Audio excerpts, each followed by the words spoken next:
जय हिंद साथियों, मैं पंकज एक बार पुनः आपके बीच में उपस्थित हूँ एक नए वीडियो लेके। प्रीवियस ईयर के प्रश्नों को लेके। प्रीवियस ईयर के प्रश्न आपके लिए काफ़ी मायने रखते हैं, तो एक साधारण सी भाषा में थोड़े से समय में हम इन प्रीवियस ईयर के प्रश्नों को देखते हुए चलेंगे। जहाँ पे भी थोड़ी डाउटेशन वाली बात रहेगी वहाँ पे हम समझा देंगे, वरना आप प्रश्नों को देखते हुए चलेंगे, क्योंकि आप देखेंगे कि सीटेट में प्रीवियस ईयर के प्रश्न काफ़ी मायने रखते हैं और बार बार रिपीट करते हैं। आप देखेंगे कि हूबहू यही सेम टू सेम प्रश्न छप जाते हैं। तो उसी के अंतर्गत जो आपके 7 जनवरी 2022 को जो पेपर हुआ था, जो आपका बाल विकास सीडीपी यानी शिक्षा शास्त्र का जो पेपर था, उन्हीं महत्वपूर्ण प्रश्नों को देखेंगे। कैसे प्रश्न बनते हैं, कौन कौन से आते हैं, आप एक बार देख भी लेंगे तो आपके लिए काफ़ी फायदेमंद होगा। तो ये वीडियो की शुरुआत करते हैं बिना समय गंवाए, और थोड़े से समय में इन प्रश्नों को देखेंगे। आप जरूर देख लीजिएगा एक बार।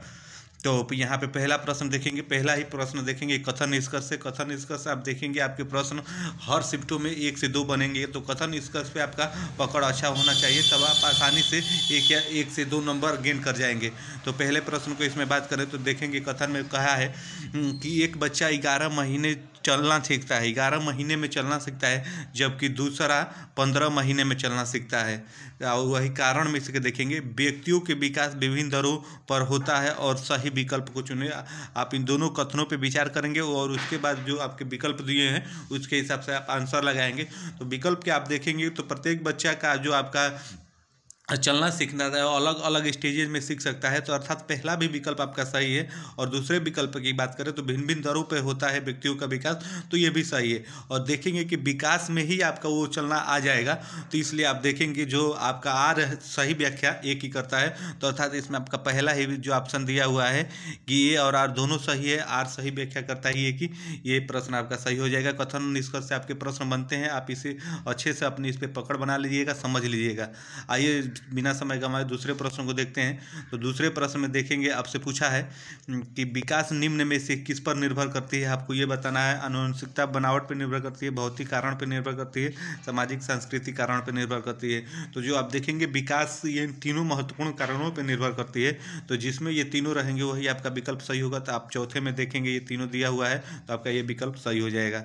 आइए वही तीसरे प्रश्न की बात करें तो तीसरे में देखेंगे पूछा है आपसे ये किस अवस्था में प्रतीकात्मक जो खेल बढ़ता है और संज्ञानात्मक विकास का समर्थन देता है। आपको इसमें से ये बताना है कि किस अवस्था में आपका जो प्रतीकों के साथ खेलना होता है तो वो आपका बढ़ जाता है। तो आप देखेंगे जो प्रारंभिक बाल्यावस्था होती है उस अवस्था में ये होता है, तो आपका इसमें ये विकल्प सही होगा। इसी प्रकार के प्रश्न आपके 2021 के सीटेट में बने थे और 22 में भी आपके हूबहू यही प्रश्न छपने वाले हैं, तो आप वीडियो को बिना स्किप किए जरूर एक बार देख लीजिएगा। चौथे प्रश्न की बात करें तो इसमें देखेंगे निम्न में से बच्चों के प्राथमिक समाजीकरण की संस्था कौन सी होती है, यानी प्रथम समाजीकरण संस्था आपकी कौन सी होती है, आपको बताना है। तो आप यहाँ पे देख सकते हैं परिवार दिया है, परिवार ही बच्चे का पहला प्राथमिक समाजीकरण की संस्था होती है, तो आपका परिवार सही हो जाएगा। आइए वही पांचवें प्रश्न की बात करें तो पांचवें प्रश्न में आप देख सकते हैं ऐसे प्रश्नों को आपको आसानी से पढ़ना है और सावधानी से पढ़ना है और एक ही बार पढ़ना है और एक ही बार में पढ़ते हुए समझते हुए चलना है।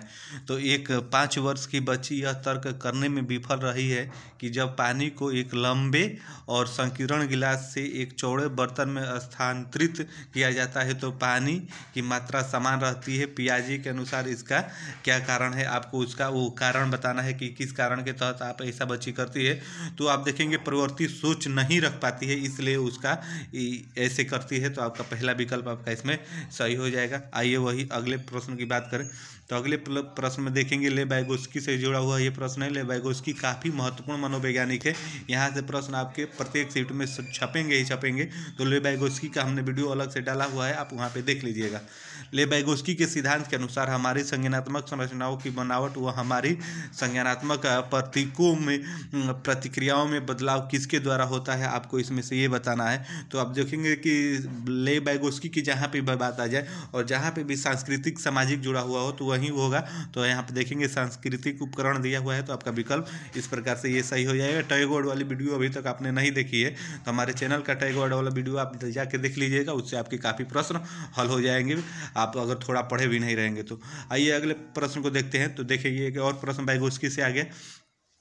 वाइगोस्की के अनुसार इनमें से कौन सा कारण संज्ञानात्मक विकास में महत्वपूर्ण भूमिका निभाता है। तो यहाँ पे देखिए भाषा की बात कर रहा है, तो भाषा, सांस्कृतिक और समाज की जहाँ पे भी बात होगी वहाँ वाइगोस्की जी आएंगे, तो इसलिए आपका विकल्प ये सही हो जाएगा। इसमें आगे देखने की आपको ज़रूरत ही नहीं है। आइए वही अगले प्रश्न की बात करें, तो अगले प्रश्न में देखेंगे आपसे इसमें पूछा है समूहों में चर्चा करना और सकारात्मक शिक्षक छात्र संबंध किस कक्ष की विशेषता है। आपको विशेषता बताना है किस कक्षा की है। तो आप जो देखेंगे प्रगतिशील कक्षा की ही विशेषता है। जहाँ पे भी प्रगतिशील की बात आ जाए तो आप देखेंगे सकारात्मक वर्ड होता है, तो इस प्रकार से आपका विकल्प वो इसमें सही हो जाए। आइए वही अगले प्रश्न की बात करें, तो 9वें प्रश्न में देखेंगे बाल केंद्रित कक्ष में विद्यार्थी क्या करता है। आपको ये बताना है बाल केंद्रित जो कक्षा रहेगी, तो उसमें देखेंगे कि ज्ञान की सक्रिय निर्माता आपका बालक होता है, तो आपका विकल्प यही सही हो जाएगा। आपको डायरेक्ट एक ही बार में ऐसे प्रश्नों को पढ़ना है और पढ़ने के बाद आपको विकल्पों के एक ही बार में ऐसे नज़र जुड़ानी है प्रश्न के हिसाब से। अगर नकारात्मक पूछे तो नकारात्मक को पकड़ना है, सकारात्मक पूछे तो सकारात्मक को पकड़ना है। वही अगर तथ्यात्मक प्रश्न बन जाए तो वो आपको तो पढ़ना पड़ेगा, वो आपके लॉजिक पे हल नहीं हो पाएगा। आइए वही अगले प्रश्न को देखते हैं, 10वें प्रश्न को। तो 10वें प्रश्न में देखेंगे कोहलबर्ग से पूछा है कोहलबर्ग के किस चरण में व्यक्ति तर्क करते हैं कि सही कार्यवाही विवेक के स्व चुने हुए नैतिक सिद्धांतों द्वारा प्रतिभाषित की जाती है। तो आपको वो इसमें से बताना है, तो किसके द्वारा चुनते हैं। तो जो सार्वभौमिक नैतिक सिद्धांत अभिविन्यास है उसके अंतर्गत ये आपका आता है, तो आपका इसमें विकल्प ये सही हो जाएगा। वही 11वें प्रश्न, हार्वर्ड गार्डनर भी आपके लिए काफ़ी महत्वपूर्ण है। हार्वर्ड गार्डनर से भी आपके प्रश्न देखेंगे, हर शिफ्ट में बनेंगे। इनका भी हमने अलग वीडियो बना के डाला हुआ है, तो अभी तक आपने नहीं देखा है तो देख लीजिएगा। हार्वर्ड गार्डनर के अनुसार व्यक्ति जिनमें दूसरों की मंशाओं, भावनाओं और व्यवहारों को समझने और उनके साथ संबंध बनाने की क्षमता होती है, उनमें कौन सी बुद्धि होती है। आपको बताना है उनके अंतर्गत कौन सी बुद्धि होती है। तो आप देखेंगे कि अंतर्वैयक्तिक, जिन भी व्यक्ति में ऐसे गुण होता है तो उनकी बुद्धि अंतर्वैयक्तिक के अंतर्गत आती है, तो आपका इसमें विकल्प ये सही हो जाएगा। आइए वही अगले प्रश्न को देखते हैं। तो अगले प्रश्न में देखेंगे आपसे पूछा है जब बच्चे स्कूल में प्रवेश करते हैं तो आपको बताना है कौन सा इसमें से कथन सही है।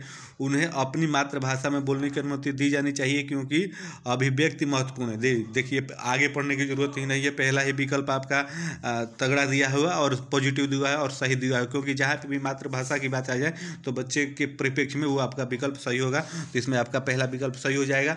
आइए वही अगले प्रश्न की बात करें, तो अगले प्रश्न में देखेंगे आपसे पूछा हुआ है लड़के को उपहार में खेलने के लिए अक्सर कार और यांत्रिक ब्लॉक, लड़कियों को गुड़िया व चित्रकारी के संसाधन दिए जाते हैं। यह अनुपयुक्त प्रथा क्या दर्शाती है। आप यानी लड़के लड़की की बात आ गई है यहाँ पे, आपको ये बताना है कि इसमें क्या दर्शाती है। तो जेंडर पक्षपात यानी जेंडर रूढ़िवादिता, ये दोनों कथन आपके एक ही है, जेंडर पक्षपात का है या जेंडर रूढ़िवादिता का है। अगर दोनों में से कोई भी ऑप्शन रहेगा तो आप वो टिक कर देंगे, आपका वो सही विकल्प हो जाएगा। आइए वही अगले प्रश्न पर 14वें प्रश्न को देखें, तो इसमें देखेंगे आपसे पूछा है कि एक शिक्षिका को बच्चों के अपने आप से बात करने व्यक्तिगत वाक्य को क्या प्रतिक्रिया देनी चाहिए, यानी जो बच्चे अपने आप से बात करते हैं उनको क्या प्रतिक्रिया देनी चाहिए, आपको ये बताना है। तो उन्हें हतोत्साहित की जहाँ बात आ जाए वो विकल्प होगा नहीं, आगे पढ़ने की आपको ज़रूरत ही नहीं है, तो इसमें भी हतोत्साहित है, तो ये आपके दोनों विकल्प नहीं होगा। तो आइए तीसरे विकल्प को देखते हैं, तो उन्हें प्रोत्साहित करना चाहिए क्योंकि इससे वह स्वनियमन सुसाधित होता है, ये आपका इसमें विकल्प सही होगा। खत्म, देखिए खत्म की बात आ गई तो वो नेगेटिव हो गया, तो आपका इसमें विकल्प आपका तीसरा हो जाएगा। तो इस प्रकार से आपको विकल्प छांटने आना चाहिए, आप आसानी से पेडालॉजी के प्रश्नों को हल कर ले जाएंगे। आइए वही 15वें प्रश्न की बात करें, तो 15वें प्रश्न में देखेंगे निम्नलिखित में से कौन सा कथन कक्षा में सवाल पूछने के संदर्भ में सही नहीं है। अर्थात आपको नेगेटिव बताना है, जिसमें भी नेगेटिव की बात आएगी आपको वही विकल्प चुनना है, नेगेटिव ही पकड़ना है। तो इसमें देखेंगे विद्यार्थियों के प्रश्न के उत्तर पूछने का मुख्य उद्देश्य उनका परीक्षण करना होता है, ऐसा कभी नहीं होता है। तो परीक्षण करने की बात आ जाए तो विद्यार्थियों को आपको परीक्षण कभी करना ही नहीं है, तो आपका इसलिए देखेंगे आपका यही विकल्प इसमें सही हो जाएगा। आइए वही 16वें प्रश्न की बात करें तो 16वें प्रश्न में देखेंगे आपसे पूछा है समावेशी शिक्षा के लिए निम्न में से कौन सहायक है। समावेशी शिक्षा में कौन सा सहायक है आपको ये बताना है। तो आप देखेंगे कि विद्यार्थियों के बीच प्रतिस्पर्धा की भावना, ये आपका सहायक नहीं होगा। लचीला पाठ्यक्रम अन्य कैलेंडर की जहाँ बात है वो आपको होगा नहीं। विद्यार्थियों की आवश्यकता के अनुसार उचित आवास आप देखेंगे ये आपका दिया हुआ है। तो जी हाँ, यही इसमें आपका विकल्प होगा। सख्त आपका शिक्षक होगा नहीं केंद्रित। विद्यार्थियों की आवश्यकताओं के अनुसार उचित आवास आप अगर देंगे, उसका समावेशी माहौल देंगे तो बच्चे आप देखेंगे आसानी से गेन करेंगे। तो आपका इसमें आपका ये विकल्प सही हो जाएगा। आइए वही अगले प्रश्न की बात करें तो अगले प्रश्न में देखेंगे आपसे पूछा है निम्नलिखित में से कौन कौन किसी व्यक्ति के हाथ से आँख से तालमेल, संतुलन और शारीरिक निपुणता की क्षमता को प्रभावित करता है। आपको ये इसमें विकल्प चुन के आपको बताना है। तो आप देखेंगे गति समन्वय वैकल्पिक के अंतर्गत आता है। आँख से तालमेल की जहाँ पे भी बात की जाए तो आपका वो विकल्प इसमें सही हो जाएगा। आइए वही अगले 18वें प्रश्न की बात करें तो 18वें प्रश्न में देखेंगे पूछा है उस विद्यार्थियों के सफल समावेशन के लिए जिन्हें दृष्टिबाधित हैं एक शिक्षिका को क्या करना चाहिए। अर्थात दृष्टिबाधित बच्चों के साथ एक शिक्षिका हो या शिक्षक हो उसको क्या करना चाहिए, इसमें यही पूछा है। तो आसपास के चित्र रूपी सामग्री की मौखिक स्पष्टीकरण से जोड़े। जी हाँ, अगर आपके कोई आसपास में आपके चित्र है, आपने पोस्टर बैनर लगा हुआ है तो आपको उनको उनके बारे में उनको बोल के बताना है, समझाना है तो उनको अच्छा लगेगा और समावेश बनेगी। तो इस प्रकार से आपका विकल्प वही सही होगा। आइए 19वें प्रश्न की बात करें तो जनजातीय समुदायों के विद्यार्थियों के सफल समावेशन के लिए एक शिक्षिका को निम्न में से किससे बचना चाहिए। इसमें बचने की बात आ गई है, किससे बचना चाहिए तो आपको नेगेटिव इसमें चुनना है। तो नेगेटिव आप बताएंगे कि कौन इसमें है। तो आप देखिए उनके दैनिक जीवन और परिवेश के उदाहरण, ये आपका एकदम बिल्कुल सही है, पॉजिटिव है, ये आपका होगा नहीं। उन्हें सामाजिक सांस्कृतिक संदर्भ के महत्व को सम्मान देना, ये भी एकदम पॉजिटिव है, ये भी नहीं आपका विकल्प होगा। उसके बाद पाठ्यक्रम में उनकी संस्कृति से प्रचलित लोकगीतों और गीतों का शामिल करना, ये भी आपका पॉजिटिव है। तो जब 3 आपके विकल्प नहीं होंगे तो चौथा के लिए आपको देखना ही नहीं, चौथा विकल्प आपका ऐसे ही सही हो जाएगा कि संप्रदायों को पढ़ाना जो उनके जीवन के लिए पूरी तरह अप्रासंगिक हो। यहाँ पे यही नेगेटिव शब्द आ गया। तो इस प्रकार से आपको विकल्प छांटने आना चाहिए, ये सही होगा। आइए वही अगले प्रश्न की बात करें तो अगले प्रश्न में देखेंगे पूछा है निम्नलिखित में से कौन सा विकल्प दी गई दिव्यांगता और संबंधित विद्यार्थियों के समावेशन हेतु यथोचित संयोजन रणनीति का सही युग्म है। अर्थात में सही पॉजिटिव के रूप में आपको बताना है। तो देखेंगे कि ध्यान न्यूनता, अतिक्रियाशीलता, विकार, लंबी अवधि की फिल्में दिखाएं। जी, जिसमें आपको ध्यान केंद्रित करने वाले अगर ऐसे आपके चलचित्र हैं, ऐसे आपको कोई फिल्म है तो उन बच्चों को दिखाना चाहिए। तो इस प्रकार से आपका विकल्प इसमें पहला ही पॉजिटिव दिया हुआ है, तो आपका यही सही होगा। आइए वही अगले कथन निष्कर्ष देखिए। कथन निष्कर्ष आपका ऐसा है, बार बार आपसे बता रहे हैं कि ये आपके कन्फर्म है कि 1 से 2 प्रश्न आपको देखने को मिलेंगे, तो आपको इनको करते हुए चलना है। आइए देख लेते हैं अगले प्रश्न को। इसमें देखेंगे कथन में आपसे अभी कथन में दिया हुआ है शिक्षकों को निर्णय लेने में विद्यार्थियों को शामिल करना चाहिए तथा कक्षा में सक्रिय भागीदारी को प्रोत्साहित करना चाहिए। जी हाँ, आप देखेंगे ऐसे ही आपका पॉजिटिव लग रहा है। तो अब आइए अगला देख लेते हैं। कारण अधिगम शिक्षक द्वारा शिक्षार्थियों को सीधे स्थानांतरित किया जाना चाहिए, आपको इसमें से ये बताना है। तो आप ऐसे ही देख सकते हैं कि पहला विकल्प आपका सही है और दूसरा इसमें आपका गलत है। तो जिसमें भी ये रहेगा वो आपका सही हो जाएगा। तो तीसरे में आप देखेंगे कि ये सही है और लेकिन आर गलत है, तो आपका यही विकल्प सही हो जाएगा। यहाँ पे आर होगा, यहाँ पे बी दिया हुआ है, तो आपका इस प्रकार से ये सही हो जाएगा। आइए वही अगले प्रश्न 22वें प्रश्न को देखेंगे। तो 22वें में देखेंगे दिया हुआ है विद्यार्थी निम्न में से किसे नए ज्ञान के निर्माता का आधार बनाते हैं। आपको ये बताना है विद्यार्थी निम्न में से किसे नए ज्ञान के निर्माण का आधार आपको बनाते हैं, वो आपको बताना है। तो जो उनके द्वारा पहले से समझ और माना जाता है। जी हाँ, यही आपका विकल्प सही हो जाएगा। जो बच्चों के द्वारा पहले से समझा और माना जाता है उसी को वो अपना आधार बनाते हैं। तो इस प्रकार से आपका ये विकल्प सही हो जाएगा। आइए वही अगले प्रश्न को देख लेते हैं। तो अगले प्रश्न में देखेंगे सीखने के सामाजिक संदर्भ के संबंध में निम्नलिखित में से कौन सा कथन सही नहीं है, यानी आपको नकारात्मक इसमें से चुनना है। आपको नकारात्मक इसमें बताना है कि कौन सा नहीं है। तो संप्रेक्षण और अंतःक्रिया ये आपका पॉजिटिव है। आप जहाँ पे भी ये बात आ जाए आपका सकारात्मक होगा। सीखने के सभी कार्य व्यक्ति द्वारा उनके दिमाग पे किया जाता है, यही विकल्प आप जैसे भी यहाँ पे आप पढ़ के ही खुद अनुमान लगा सकते हैं कि ये नकारात्मक है। तो इस प्रकार से आपका विकल्प इसमें सही ये हो जाएगा। आइए वही 24वें प्रश्न को देख लेते हैं, अगले प्रश्न को। तो इसमें देखेंगे निम्न में से कौन सा कारक विद्यार्थियों की असफलता के लिए जिम्मेदार है। कौन सा कारक विद्यार्थियों की असफलता के लिए जिम्मेदार है, आपको ये बताना है।